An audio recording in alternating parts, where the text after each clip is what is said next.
헤르만 바빙크의 하나님의 큰일 제11장 창조와 섭리 그 세 번째 단락 1. 하나님은 만물을 지으실 때 시간과 함께 지으셨다. 성경은 태초에 하나님이 천지를 창조하셨다는 보도와 함께 시작한다. 태초란 곧 지음을 받은 것들이 존재하기 시작한 시점을 가리킨다. 하나님 자신에게는 태초가 없고 있을 수도 없다. 그분 역시 영원 전부터 계셨기 때문이다. 여기서 태초란 창조된 것들이 존재하게 된 시점을 지칭 것이다. 시간과 공간도 그때부터 존재하기 시작했다. 시간과 공간은 창조된 존재들에게는 필수 불가결한 존재 형식이다. 오직 하나님만이 영원하시며 편재하시다. 피조물은 피조물들이기 때문에 시간과 공간에 예속될 수밖에 없다. 시간은 어느 한 사물이 순간의 연속 속에서 계속 존재할 수 있도록 해준다. 하나가 또 다른 하나 다음에 있게 해주는 것이다.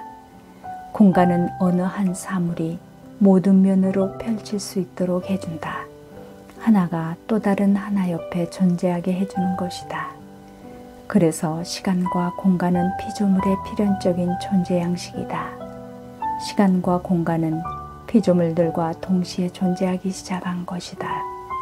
시간과 공간에 피조물들이 제한되고 유한한 피조물로서 필연적으로 시간과 공간에 존재할 수밖에 없다.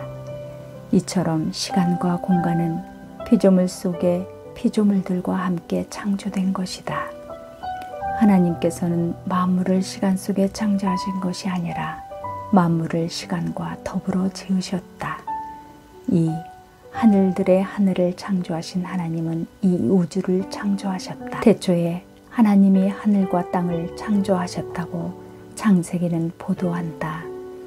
태초부터 하나님의 뜻에 따라 두 부분으로 나뉘어진 온 우주 전체를 뜻하는 것이다. 물론 절대적인 확신을 갖고 말할 수는 없지만 하나님의 거처인 하늘들의 하늘에 대해서는 창세기 1장 1절에 보도되어 있는 하나님의 첫 번째 창조 행위로 말미암아 존재하게 되었다. 그때의 천사들도 존재하게 된 것으로 생각할 수 있다. 그리하여 땅이 이루어지고 사람이 창조될 때에 천사들이 거기에 있었던 것이다. 그 외에는 하늘들의 하늘과 천사들의 창조에 대해서 별로 보도된 바가 없다. 창세기 1장 2절은 땅의 형체가 없는 상태였다. 빛과 어두움으로 구분되지 않은 상태로 물과 마른 땅과 바다 등의 여러 개체들로 구분되지 않은 상태로 존재했다고 보도한다. 창세기 1장 3절부터 10절에 묘사된 하나님의 역사가 그런 혼돈된 상태를 끝낸 것이다. 그러므로 창세기 1장 2절은 다만 본래 창조된 땅이 공허하였음을 보도한다. 이처럼 창세기 1장 11절 이하에 정리된 하나님의 역사로 이러한 땅의 공허함을 끝낸 것이다. 하나님은 땅이 공허한 상태로 두지 않으시고 거기에 사람들이 살도록 창조하셨던 것이다. 그러므로 혼동하고 공허한 땅을 정리하고 완성시키는 하나님의 역사는 두 가지로 구분된다. 첫째의 역사는 빛의 창조로 시작된다. 빛으로 말미암아 존재하는 것들의 구분과 구별이 생기고 형체와 모양, 명암과 색상이 생긴 것이다. 두 번째 역사는 해, 달, 별과 같은 빛을 담은 광명체들의 형성과 더불어 시작되었다. 그리하여 땅의 생물들이 거주하게 된 것이다. 3. 지구는 신앙적이며 도덕적인 의미로 볼 때 우주의 중심이다. 창세기 1장 2장이 여섯째 날에 일어났다고 보도하고 있는 일들이 너무 많아서 오늘 우리가 알고 있는 24시간 내에 도무지 다 채워 넣을 수가 없다는 점도 고려해야 할 만하다. 그럼에도 불구하고 그 엿새는 천지와 그 만상이 지음을 받은 창조의 주관으로 남아있다. 이 날들은 피조물들이 차례로 존재하게 된 시간적인 순서를 시사한다. 아울러 이 피조물들이 서로 맺고 있는 계층 관계를 시사한다. 형체가 없는 곳이 형체가 있는 것보다 계층과 질서상 선행하며, 무기물이 유기물보다 선행하며, 식물이 동물보다 선행하며, 동물이 사람보다 선행한 것이다. 사람은 창조의 멸류관이다. 땅을 만드시고 준비하신 것이 사람을 위한 것이요 또한 사람에게로 집중되는 것이다. 그리하여 성경은 하늘의 창조와 천사들의 창조에 대해서는 별로 말씀하지 않고 관심을 주로 땅으로만 제한시키고 있다. 지구는 매우 작고 미미한 존재일 수도 있다. 질량과 용적 면에서도 다른 수많은 행성들과 해와 별들에 훨씬 못 미칠 수도 있다. 그러나 신앙적이며 도덕적인 의미로 보면 지구는 여전히 우주의 중심이다. 오직 지구만이 사람의 거체로 선택되었고 모든 악의 세력을 상대로 하는 큰 싸움이 치러질 장소로 선택함을 받았다. 지구가 천국의 건설을 위한 장소로 사용되도록 택함을 받은 것이다. 4. 모든 발전은 또는 진화, 하나님께서 계획하신 창조의 목적지를 향해 나간다. 세상은 시간과 길이와 깊이에서도 그 존재가 계속되고 있다. 하나님이 지으신 모든 것이 매우 좋았다. 그 모든 것이 장차 될 수 있는 상태가 이미 되었다는 뜻은 아니다. 사람이 하나님의 형상대로 창조되었음에도 불구하고 부르심과 목적을 부여받았다. 그러므로 어떤 행위를 통해서 이루어야 하듯이 세상도 처음 창조될 때에는 그 종말이 아니라 출발점에 있었던 것이다. 그 앞에 기나긴 역사가 놓여 있었다. 그 역사를 통해서 하나님의 탁월하신 것들을 점점 더 풍성하게, 더 선명하게 드러내게 되었다. 그러므로 창조는 모든 발전의 출발점이다. 하나님이 세상을 그 풍성한 다양성 속에 있도록 그 다양성 속에서도 피조물들이 각 종류마다 그 고유한 본질들을 지니게 하셨다. 또한 피조물들의 본질 속에서 그 자체의 사상과 속성과 법칙을 소유하도록 창조하셨다. 그러기 때문에 발전이 가능한 것이다. 모든 발전은 이 창조를 그 출발점으로 삼았다. 동시에 창조의 방향과 목적을 취한 것이다. 죄가 그 발전의 혼란을 초래했으나 그럼에도 불구하고 하나님께서는 당신의 경륜을 이루시고 세상을 지탱시키시며 그것들이 도달해야 할 목적지까지 이끄신다. 5.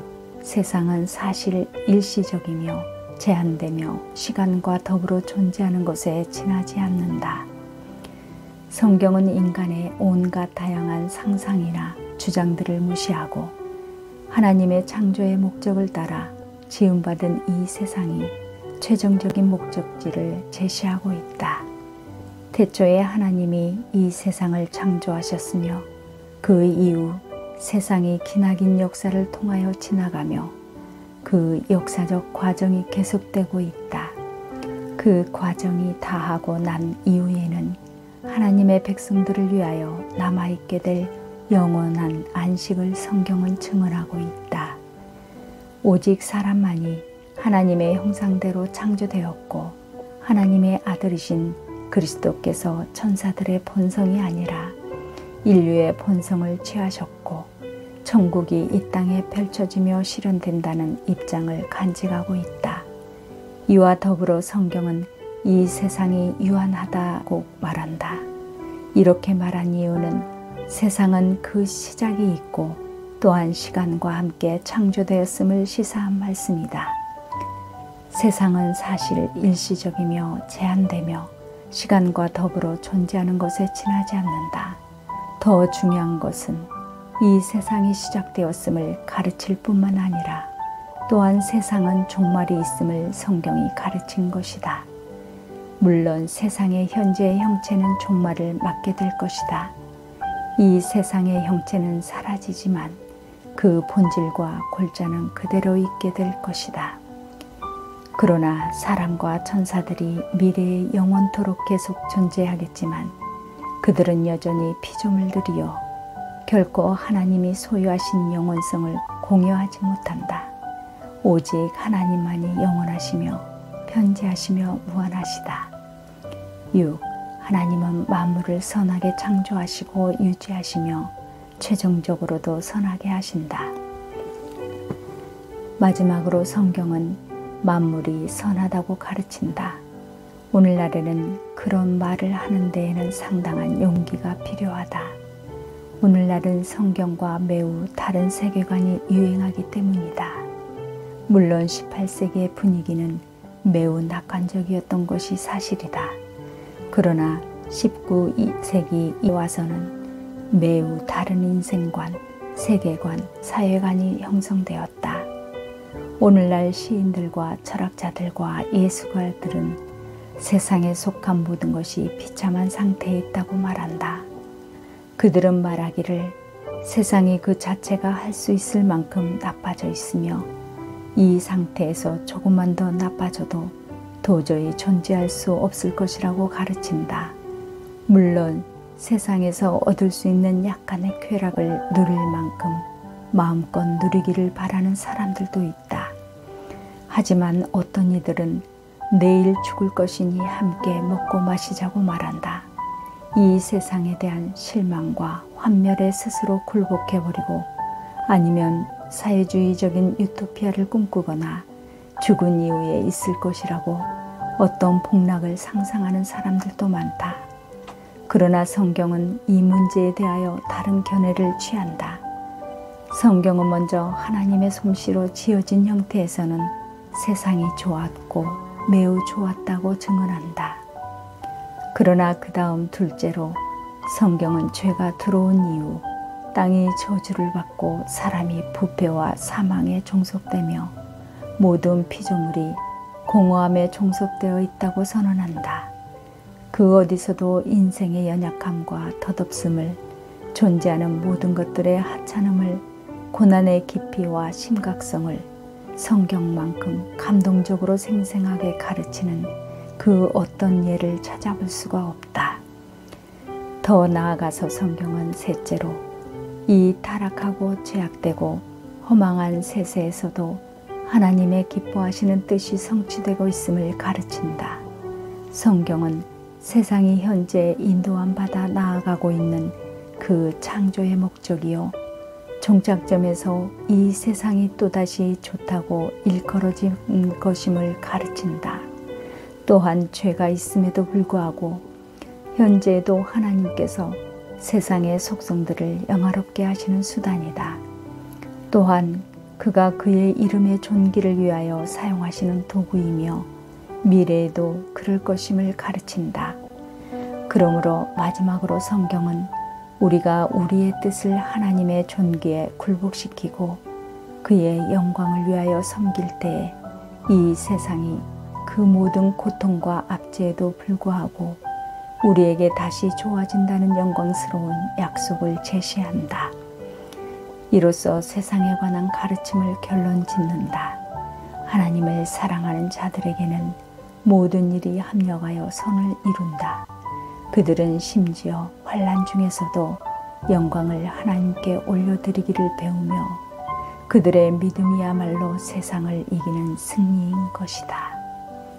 오늘의 기도. 오늘은 선하신 우리 하나님의 창조를 이해하고 그 창조의 목적을 깨닫게 하셨습니다. 하나님께서 만물을 조성하시되 우리를 위하여 영원한 아버지로서 행하신 창조셨습니다. 우리는 진실로 하나님 앞에서 미천한 존재일 뿐입니다. 이토록 미천한 자들에게 자비와 긍휼로 대해주셨습니다. 창조주를 향한 끊임없는 찬양이 우리의 삶에 이어지기를 원합니다. 주 예수 그리스도의 이름으로 기도하옵나이다. 아멘.